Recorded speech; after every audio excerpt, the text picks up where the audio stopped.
Ladies and gentlemen, boys and girls, welcome to the Hyperion Hub, your meeting place for all things Disney. Now your hosts. Hello and welcome to the Hyperion Hub. I'm John Alois and joined by Sean Degenhart. Hello there. And John Redling-Schaefer. Hello, hello. Before we start the show, I want to remind you we are on all the major social media platforms, including Facebook, Instagram, and on Twitter, we are at Hub Hyperion. If you'd like to get a hold of us, you can email us at podcast@thehyperionhub.com. You can also send us a voice-recorded message there. All right. We like to start the show off with our Disney View, and tonight we're talking with Sarah Gillespie, the sister of the late Howard Ashman, the incredible lyricist who, along with Alan Menken, created timeless classics. For our Disney View this week, I thought we'd share our favorite Howard Ashman song. Let's start with Sean. I'm going to have to go with the Academy Award-winning Beauty and the Beast, the title song from the movie. Such a beautiful melody. And then the way Howard paired the lyrics, I mean, the whole theme is Beauty and the Beast, so opposites. So you look at the lyrics, as they're falling in love, ever just the same, but it's ever a surprise. Ever as before as it had been, but sure as the sun will rise. Bittersweet and strange, just those beautiful little poignant pairings of lyrics that really play off the idea that these two are opposites, but, really meant for each other. And Angela Lansbury's performance is impeccable. Yeah, perfect. John? I can't steer too far away from that classic. Mine's Belle, simply named. A look inside the wonderful character. Whether it be spoken word, instrumentals, singing, we learn right away what bothers her. Maybe this provincial life, right? Something about that. We also learn a little bit about that guy in town who seems really interested in her. It's just an amazing story and background that in a matter of minutes, we know so much about so many of the characters. Yeah, a great point. The movie starts off with kind of a poetic look at the Beast's story, and then by the end of that first song, we know everything there is to know about Belle. Yeah, great song. Mine is from Aladdin, the musical. Unfortunately, it was cut from the theatrical release, but thankfully it found its way back into the musical, and it's called Proud of Your Boy.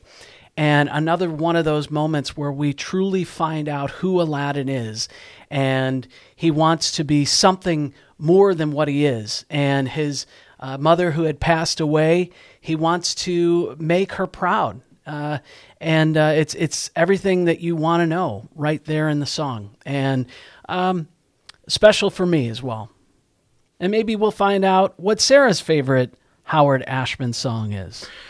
All right, today we are so fortunate to be joined by Sarah Ashman Gillespie, the sister of a man every Disney fan should know, appreciate, and admire, award-winning writer, director, and lyricist, Howard Ashman. Sarah, thank you so much for being here. Thank you. It's my pleasure.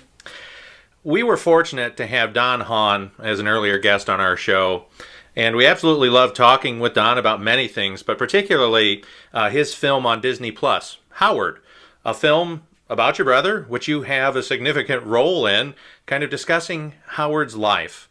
How did you get involved in that project? I've known Don because he produced Beauty, and he's been he's just a lovely man. And so I've known Don for years. And I was out in LA. It was an animation convention of some sort. I don't remember exactly what it was. But I was out in LA, and Don said, let's have a cup of coffee. And he kind of just presented that he was kind of like to do this. And what did I think? And I thought, sure, why not? Don's a hard man to say no to. But I said, sure, why not? And I totally trusted him and do still trust him. And when I came back, spoke to Bill Lauk, who, along with me, we're Howard's estate. More than that, we consider ourselves the keeper of Howard's memory, so to speak. So, it's very important to us that the right people be involved. And Don's very much the right person. Yeah, and it was such a wonderful insight. Especially, I loved the early look into his life, and honestly, I have to say, I think we're talking to his inspiration. You mentioned at one point how he directed your between backyard musicals and actually your birthday parties. I had the best birthday parties on the block. I really did. And also, he did my costumes and makeup for Halloween when I was pretty spectacular. Yeah, I was very lucky. Well, and clearly it's that love of theater, even as a child. I mean, just amazing to read what he did. And, if you wouldn't mind, kind of in your mind, you have to imagine the early theater love and hearing, I believe you said Gilbert and Sullivan on Howard's website. You mentioned how Gilbert and Sullivan was always playing in the house. This love of theater just had to pave a natural path towards his love for Disney. Yes. The love of Gilbert and Sullivan actually was my mother's love. She was an amateur. I think for about 20 minutes there, she was a professional singer. And she still has at 96 a quite beautiful voice. And so she sang light opera around the house. We had every musical on Broadway immediately came. We bought every one. One thing Howard used to do, Howard loved to explain things and loved to teach, which I think that comes through, especially in the Disney lectures. And he loved to teach, and I was a very willing student. So he would read the, in the back of an LP, there's a description of the story. They tell you the story of the musical. And Howard would I didn't realize he hadn't seen any of the shows. Of course, we were in Baltimore, not New York. I didn't realize he had never seen these shows. He kind of read the synopsis and kind of incorporated it so much that he would describe these shows to me. I had no idea we didn't see anything. He saw nothing more than I did. We saw the Ed Sullivan Show, and maybe once every couple of years got to go to New York and see something. But so he was very much that person. I don't honestly remember the very first movie. He used to tell this story, not me. He was 3 years older than me. I believe it was Pinocchio, but he went to see that, and that was one of his first kind of introduction to putting stories and songs together. My mother took him to see he was very theatrical as a kid, and you saw the video in Howard, the documentary. You certainly see him dancing around. He was very theatrical as a kid, and took a lot of guff for that as a kid as well. But he fell in love with theater from going to see one show, and there was a group called Children's Theater Association in Baltimore, run by this brilliant woman named Isabel Berger, but she was known as Dearie by everyone, parents and children alike. And I think she really imbued the love of theater in him. She wasn't fond of musicals, so he didn't do musicals for her. And there was never any doubt I think in my mind, and again, I was an adoring younger sister, but I don't think it was any real doubt for most of his family that he was going to do something in theater. I don't think we really thought it was going to be film. I think that came about. It was a lucky moment. Really, Jeffrey Katzenberg had a lot to do with that, and David Geffen, because they basically said, Geffen had produced Little Shop of Horrors and said to Katzenberg, you've got to see this guy, you've got to use this guy. And I think it came at the right time in his life, but there was always this love of children's theater. He grew up in it. He was never condescending in it, which I think is the secret to his success with not the only secret, but a deep part of what he did right in the lyrics and in working on the animation, the films for Disney, was that Howard worked to amuse himself. My favorite line is, I'm especially fond of expectorating, because kids all over America had to run to the dictionary and see what the hell they was talking about, including me, and I was an adult by then. But, Howard amused himself, and very aware of an audience all along. I mean, plenty of things he did amuse himself he would not put for an audience. But, I think that was a large part of what his success was out. He truly, truly, truly loved what he was doing. And it was the only thing. Wasn't the only thing he could do, but I think it was the only thing he wanted to do. That and direct. You said there were other things he could do. What were some of his other talents, and was he able to incorporate everything and put it into what he eventually did? Yeah, I mean, when we were very little, he wrote poems for my grandmother. He wrote songs. He always wrote. My mom thought he was going to be an actor. He was a very good actor. He wrote a non-musical play. The first thing he wrote, full-length play he had. The first two or three shows that he had that were actually produced in New York were non-musicals. He was kind of and we were both in. He started out, and his first job in New York was in publishing, and he wrote to me. I was in college at the time, and I have letters that he wrote, and he would say, something tells me if I play my cards right, and if they like me and I like them, something tells me I could have a heck of a career in publishing. And he was very excited that the publishing company was going to send him to take a class in editorial at NYU or someplace. So he was always going to be creative, but I don't know exactly. It was always going to be creative, but there were many things he could do. But they were always he was certainly never going to be a football player. He couldn't dance. There were plenty of things he couldn't do. But he was going to always have a creative life.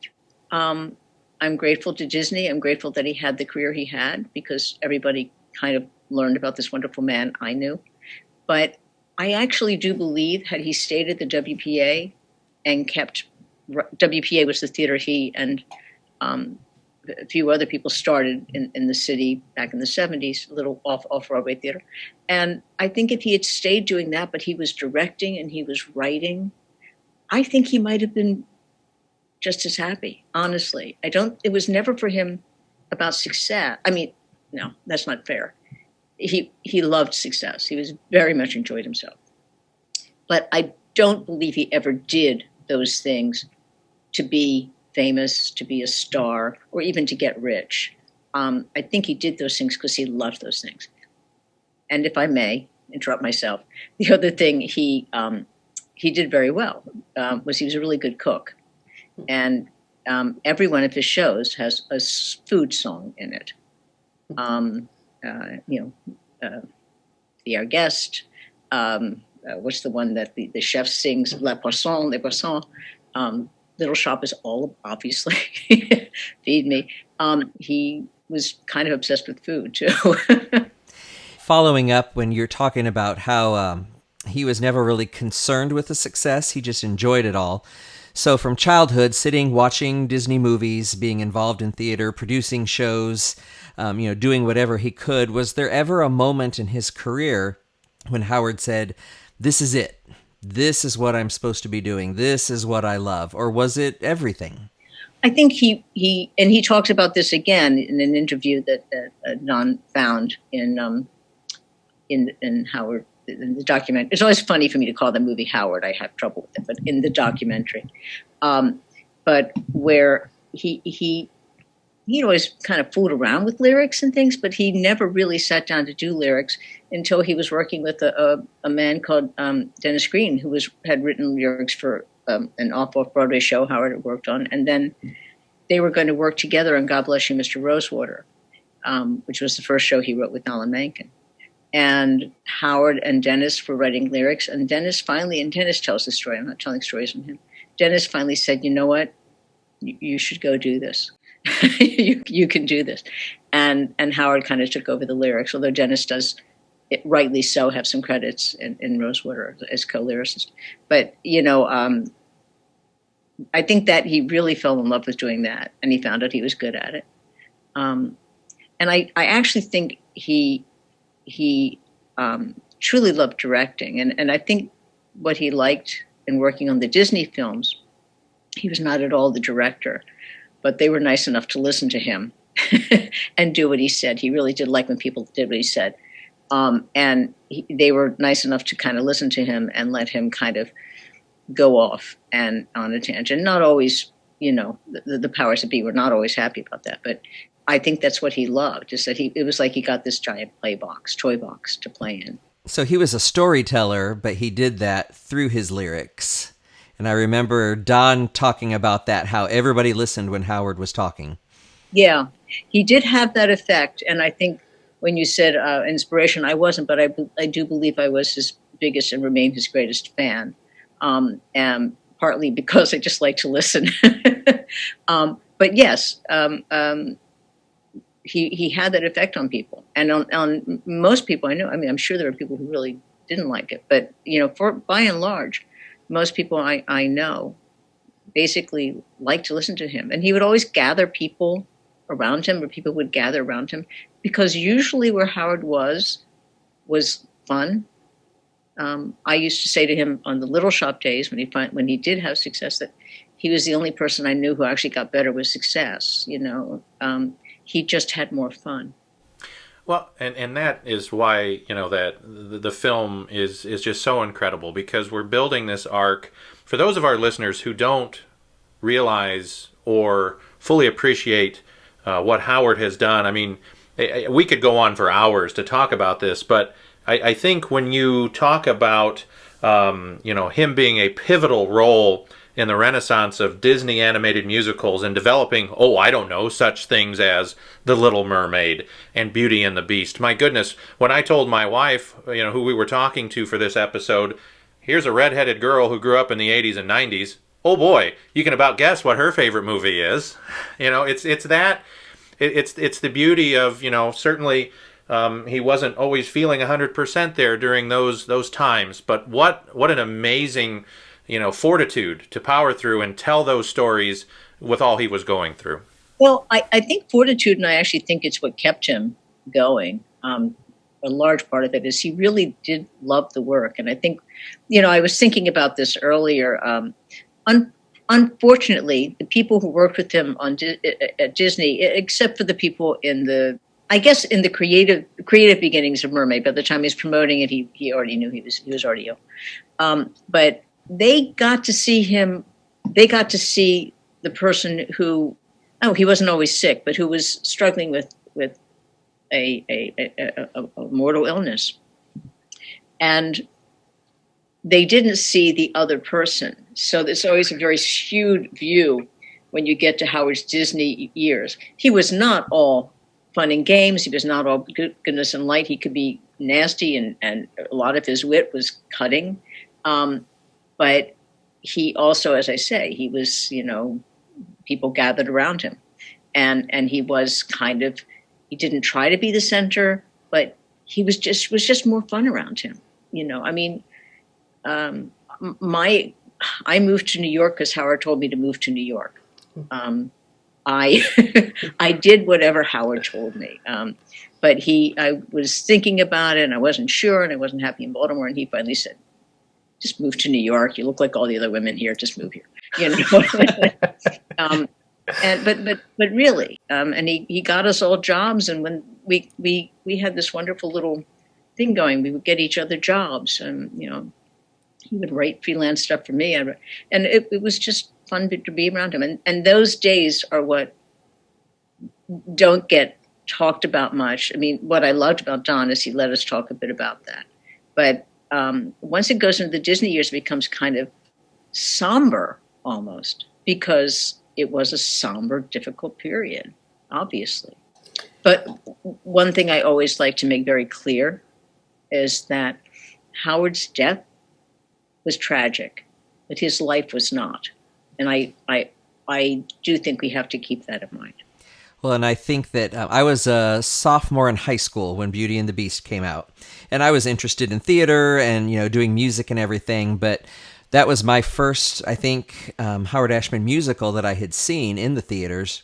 And I remember the dedication, about the man who gave a mermaid her voice and a beast his soul. I mean, that made an impact on me and wanted me to, learn more about this man. And, in just the few short years that he was even with Disney, but just the amount of output that there was, I mean, that in itself was inspirational. Yeah.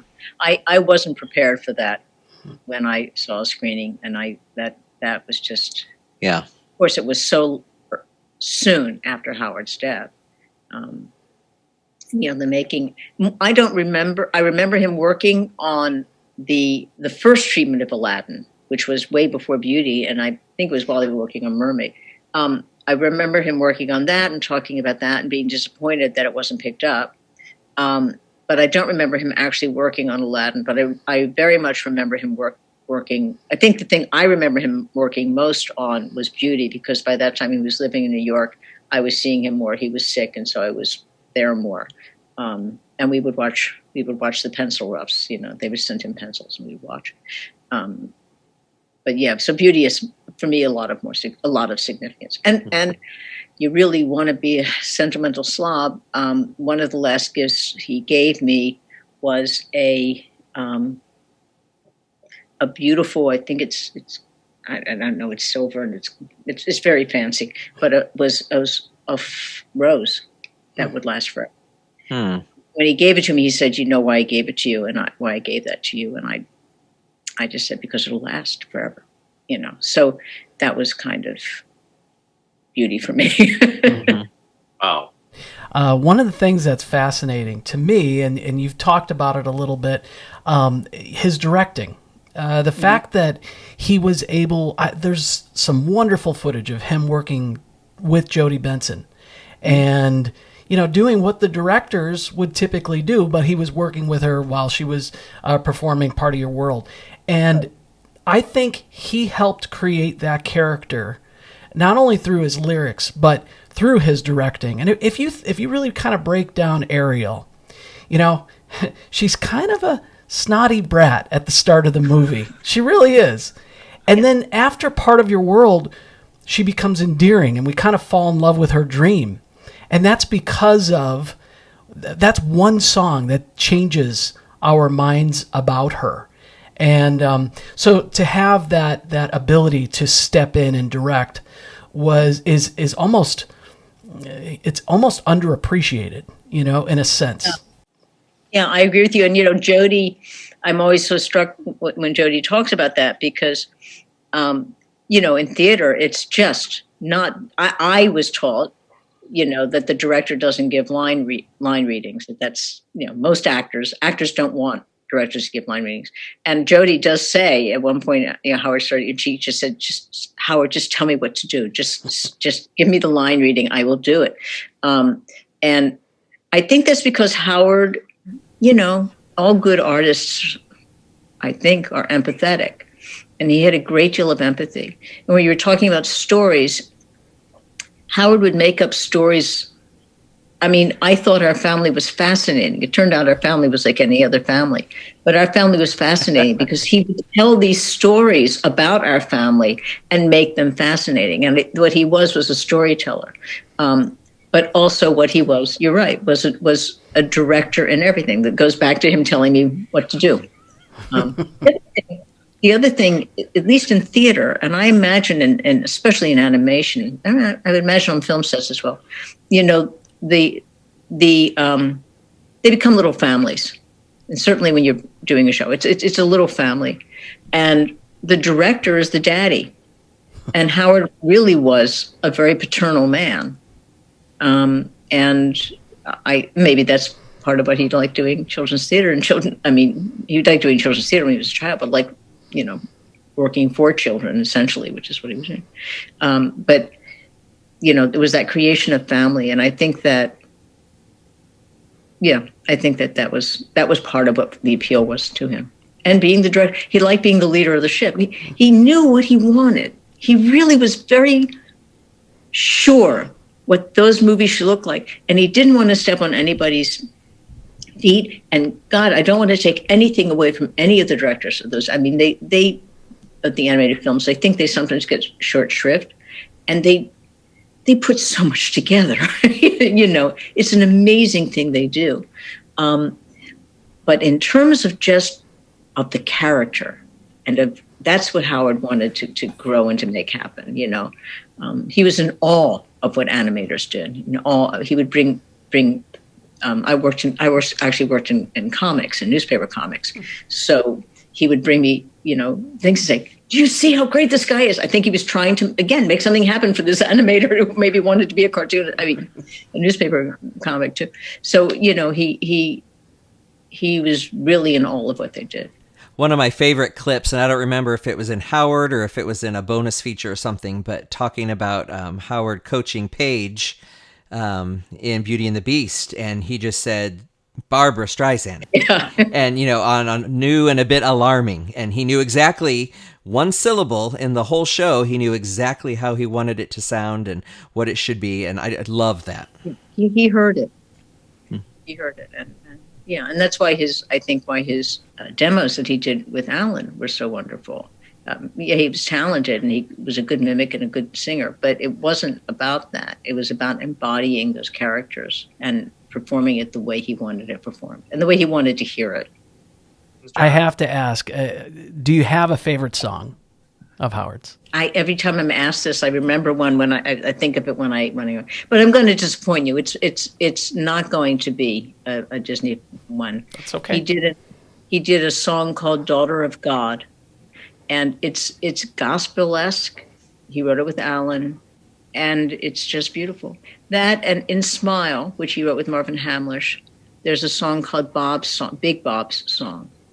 And to me, it kind of sounds, Howard sings it on the demo of it, but it's not Howard at all.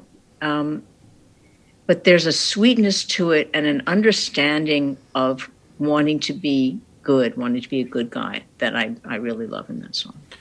Well, what you didn't see, for those of you listening, is the three of us writing down Daughter of God and Big Bob's Song, because who better than to guide us to some outstanding things that are lesser known?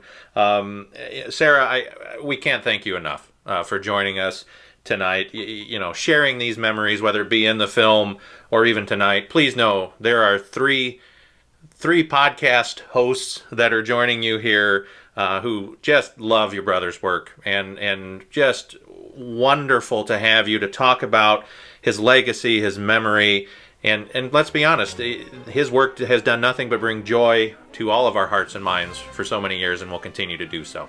It's really been a pleasure, and you guys are great. Are really good questions and a good conversation. So thank you. All right. Thank you, Sarah. We're glad you could join us.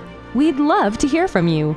You can email or send us a recorded audio message at podcast@thehyperionhub.com. Find us on social media on Facebook, Instagram, and Twitter. The Hyperion Hub is not affiliated with the Walt Disney Company or its subsidiaries. We'll meet you next time at the Hyperion Hub.